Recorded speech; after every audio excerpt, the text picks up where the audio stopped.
Hey everyone, Nat Daddy here. We're going to do a review. It's been a while since we had anybody on the show with us. We got Tyler back. It's been a very long time since Tyler's been around, but I wanted to bring him on because we're going to look at the Friendly Neighborhood Spider Man TV show now that it's all been done. 10 awesome issues, or episodes, I should say. And this gives us two different perspectives. One, me being old, liking it because of the old 67 stuff. And Tyler, I believe you liked it and you're not an old person. So, Yeah, I was shocked. I'm gonna jump right in. I was shocked at how good this was. The last few Spider-Man cartoons haven't been great. There's been Spider-Man, it might have been called Marvel's Spider-Man, and it was terrible. The animation's terrible. Everything about it's terrible. And then there's some stuff from with Ultimate Spider-Man, which was again, it was a bit more of a comedic Spider-Man show. It had its good parts, I'm sure, and people enjoyed it. Just like some people enjoy some of the more modern interpretations of stuff. But I think this one has a bit of stuff for everybody. Like it's good enough where you have those moments where a fresh audience will enjoy it, but then you have some deep cuts. Like you have Doctor Strange dressed how he was in the 70s, mm-hmm. straight out of Strange Tales and or Tales to Astonish or whatever it was. Tell us this, Sanj. And but then you have some of the more modern outfits for say Spider-Man. The first real Spider-Man outfit he gets is Future Foundation. Yeah. So it's a good hybrid. You have some Venom type character, but it's not Venom. It's just a symbiote, and it's a different way they go about it. And we can talk more about that after. Sure. But then you have like a really classic looking Doc Ock, like straight out of Steve Ditko's sketchbook. Yeah, I thought the same thing too. I wasn't even going to watch it at first, but then I started watching it, and right away I was blown away because of all the amazing references to the 67 and Ditko stuff. As soon as that theme song came on, I was hooked instantly. I love that theme song. It was fantastic. It not only is it just a great song, and with all the old samples there from the old 67 series, all the homages. The Peter's even just wearing like a yellow sweater vest and that. Like some of the scenes seem to be like almost drawn right from the original stuff. The way they show the layouts of the scenes, where it's like old comic book cover homages, and like you said. Mm-hmm. Different. Yeah, every episode's title card, kind of like the '90s Batman. Everything had a title card, but this one's based off of actual issues. And even has like in the corner box stuff there for like the references and that. So that's always kind of cool. And just the characters themselves, like you do have all your original characters and that, but they haven't been updated too much where it feels like they're forcing stuff, which most things are nowadays. Yeah, a lot of people were hesitant with making like Norman Osborn and Harry Osborn African American, but really, I don't think it changes anything. No. I think the bigger thing was from all the art, people thought Harry was a girl, which might have been an overcorrection if they had done that. I never thought that actually at all. But I think all the characters were done well. Yeah. You know, we've got, is it Nico, or is it Mero or Maru? No, her name is Nico. I don't know what her last name is. I know she's like a current character in other stuff. Is it like Runaway she's in or something like that? Runaway she's in that TV show. Yeah, and then you got Lonnie there, his friend Lonnie, who is Tombstone. That's a great part going on in there. And you've got some other characters, again, more modern stuff. Like you have Amadeus Cho. Yeah, all that stuff in there too is really totally neat. Awesome Hulk. Yeah, I like all that stuff there too. But then you have some more weird sort of identity crisis type stuff. And I think the episode might even be called Identity Crisis, where you have Prodigy or Hornet or Dusk, which they're all up there, different outfits or personas they try. Or that one episode with the Russian supervillain girl where she's the unicorn. Yeah. And again, it's just a total, like, not lame, but a total like D-list Spider-Man villain, right? Super. I thought they would call that the Rhino, right? But no, they went with the unicorn, right? So let's start. We might as well just go by episode. Yeah, let's go. But like I said, I was not expecting too much of this. I didn't even buy the comic. I reviewed it all for you guys digitally and that, but I like this so much, and I think it's going to go I think a lot of people think this is going to go pretty far, like have a bigger universe and stuff, and have. Yeah, it's So almost I like actually went on and got the comic and paid way more than double what the original price was. So it's I think it's going to be good. It's almost like, and we were talking about this earlier, because you get a little tease of the Watcher there at the end, and I'm loving that they're doing that. All of the animated stuff, even X-Men '97 had it. Yeah. But it almost feels like it started as a what if Tony Stark wasn't Peter Parker's mentor, and they said like, yeah, this is a good idea, and then they said, well, let's not do a what if and let's make it its own show. I just think because it's in there just because they want to connect everything like that now. Maybe, but there's some shots that are complete recreations, like him walking in and Norman being on the couch. But yeah, let's start with the first episode. First episode was Amazing Fantasy, which is basically him, turning into Spider-Man, which was neat this time because again, we all know 1,000 times we've seen the origin of Spider-Man. Mm-hmm.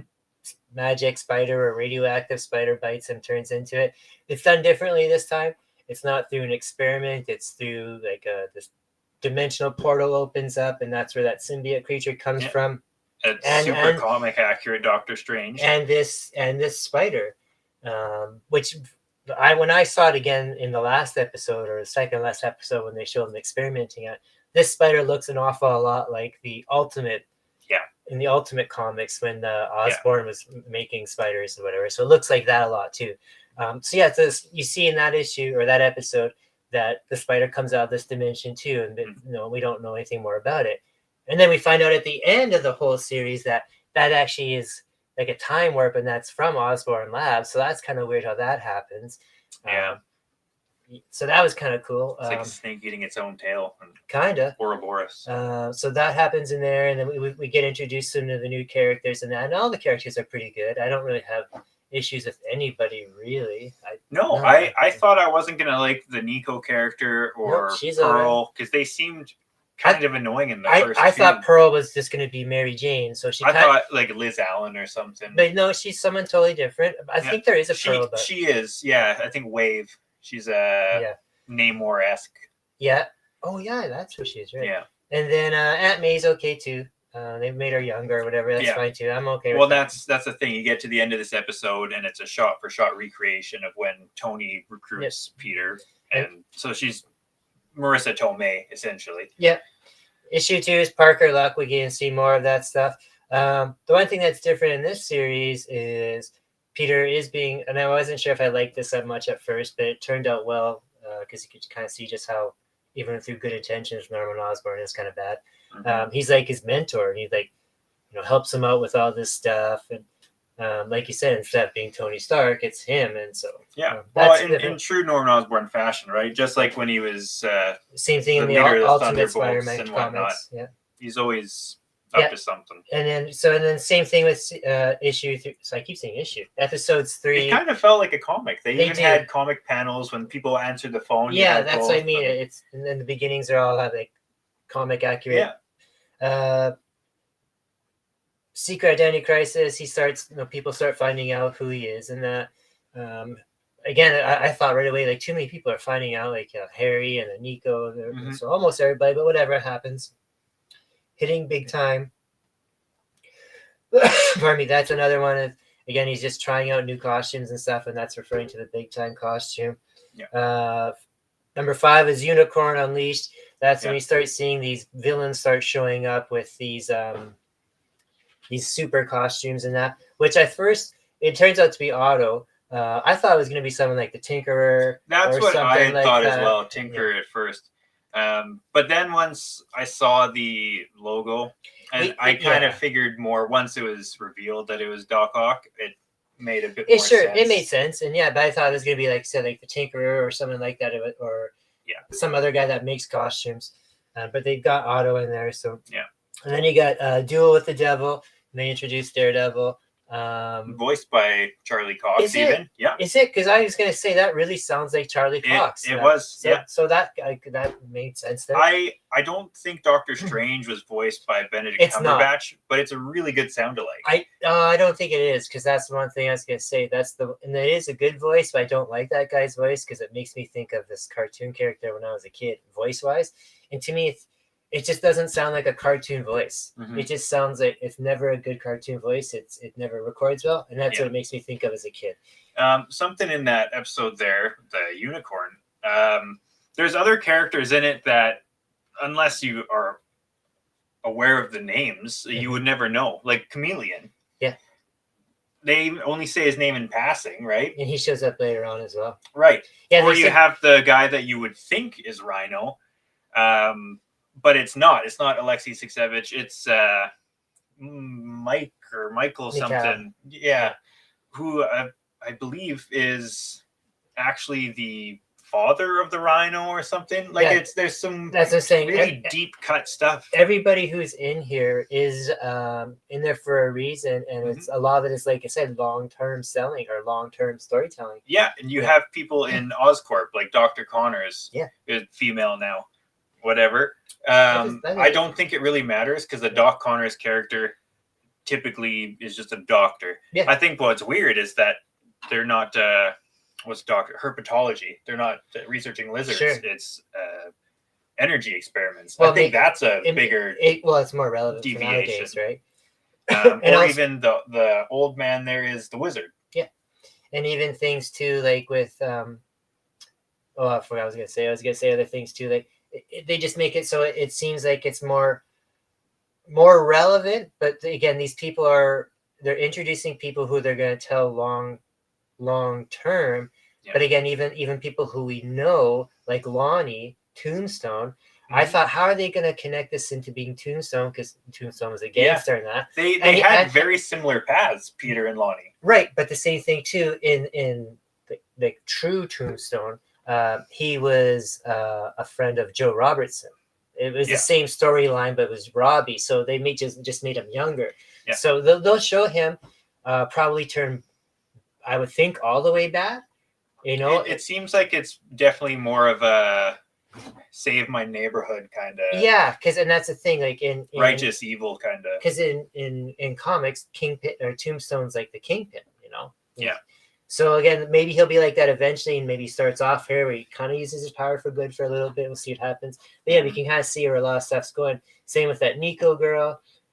Same with Pearl. Like, Minoru, that's what Nico Minoru. they all have stuff that's going to happen to them eventually, where that's going to Mhm. really change in that, right? So Yeah, and then like What- you see different creations in the episode at the end with Doc Ock there when he's being captured. Yeah. There's pumpkin bombs. There's Yeah, you see, and Osborn says, "I took all your stuff. It's Yeah, mine now." well, and then even too when Scorpion, they did a great Scorpion there. Amazing, When classic. Spider-Man's getting his butt kicked there by Scorpion and Goblin showed That up. shocked me. I thought it was going to be Osborn himself on the glider. I thought he was going to break out this Mm-hmm. prototype suit, but it was just the glider itself, which was kind of cool because they didn't push that fast. Yeah, I So- think that's something we should talk about too. Is Well, how that's the how next- much this show escalated. Where those first 2 or 3 episodes definitely feels a bit more of a kids show. Yeah.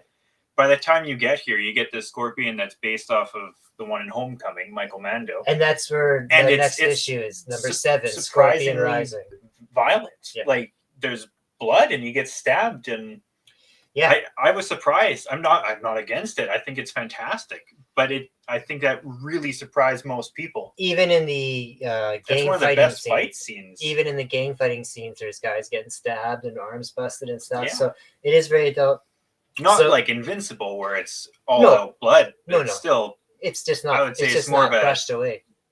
12, 13 plus. And then so we got Scorpion Rising. So we see him.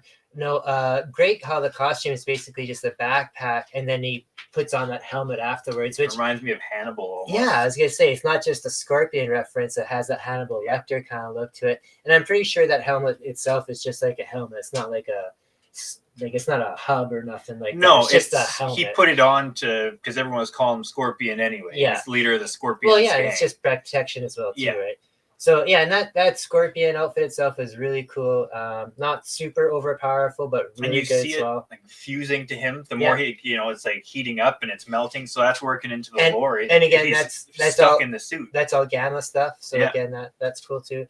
And then we got Tangled Web, which is when he can see he wants to kind of almost like his life's falling apart Yeah, and he's, everything. he's not sure if he's meant to be Spider-Man. And Hero or And Menace. then he asked Norman. He goes, how do I do this? And we get again a different version of with great power comes great respect. Yeah, which is very Norman Osborn. He's a powerful person, and that's all it is to him is power and respect. like a certain president right now. And as we see the show go on, you obviously see he doesn't care about the responsibilities. He thinks if I can do it and I want to do it, then I should and I will. Yeah, and again too, we haven't really seen Uncle Ben at all, and they don't really reference him at all. Besides that, he was a good guy in that.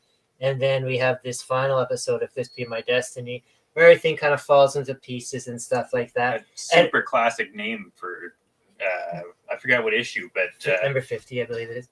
Or not, maybe not 50. That's the one with the Kingpin. It's earlier. Yeah, it's the Where one he's where trapped under the and then they show at the end too, May's going to visit someone in jail, and it's Peter's father. So he's not dead. So I'm surprised they're doing that, because that happened in the comics a couple of times too. They came back, they were spies, and they were robots and stuff like that. Usually ties in with the so they never really said, when I thought about it, they said Peter said he lost his mom, but they never said, he never said anything about his dad. Mm-hmm. So we all just kind of assumed that it happened maybe together. Yeah. But it seems like he lost his mom, and maybe his dad's in jail for something. So I guess we'll find out about that, because there is a season 2 coming.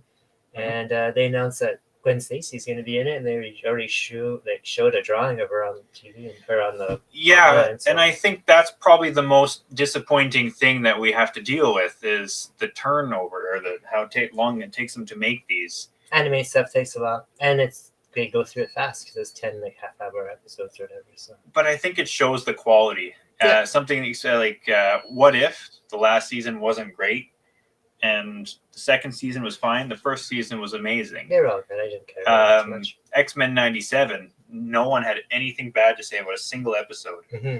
And some of the episodes in that are even better than the original. I wonder now, because for a while... I don't think we'll be seeing a new season until late 2026, maybe 2027, summer, spring. Now, actually. I'm not sure about that, but what I'm wondering now is, for a while there, when X-Men 97 was coming out, was super popular, they were talking about, let's start up the Spider-Man one back then too, the 90s one. Yeah. I wonder now, with this being so popular, do they still think about that and move forward, or do they kind of push that back a little bit and do this? You don't want to have 2 competing Spider-Man cartoons at the same time. Yeah. I never thought about that until now. So I think maybe some people had hope in this, because they've said that as much as they want to do a Spider-Man from the 90s, their focus in the 90s is going to exist in X-Men 97. Mm-hmm. Yeah, that's true too. They could just have an episode or 2 in there that spins out from that. Exactly. That's cool. Yeah. So in the long run, this was a way better show than I think a lot of people expected to be. Truly. I think it was awesome. Mainly, and that's just my point of view, but I think it's mainly awesome because they spent time to do all the homages and to make it. They didn't pull punches. Yeah, and they credited it where it was supposed to be. So, very good. I think hopefully this other episodes coming up will be just as good. But if you haven't checked it out yet and you're a little on the bandwagon about it, I'd say go for it. Yeah, this is definitely one that you don't want to miss. We even stopped in at our local shop there, 204 Comics, talking to Ashley, and he was saying too, he's like, I don't know, I figured his cartoon wouldn't hear a whole lot about it, and we told him, like, yeah, you should check it out. So now he's checking it out too. Yeah, for sure. So if you haven't watched it yet, give it a try. Give it 3-4 episodes, see how you like it. Yeah, definitely. I think, again, don't let your age bother you. If you're an older person, I think you'll definitely like it, because you'll enjoy it, and you'll also have fun, like, recognizing things. I guess they call it Easter egg hunting or whatever, right? So yeah, there's something for everybody. Yeah, cool. All right, well. All right. Tune back in for more reviews in that, and we'll see you guys all later. Peace out.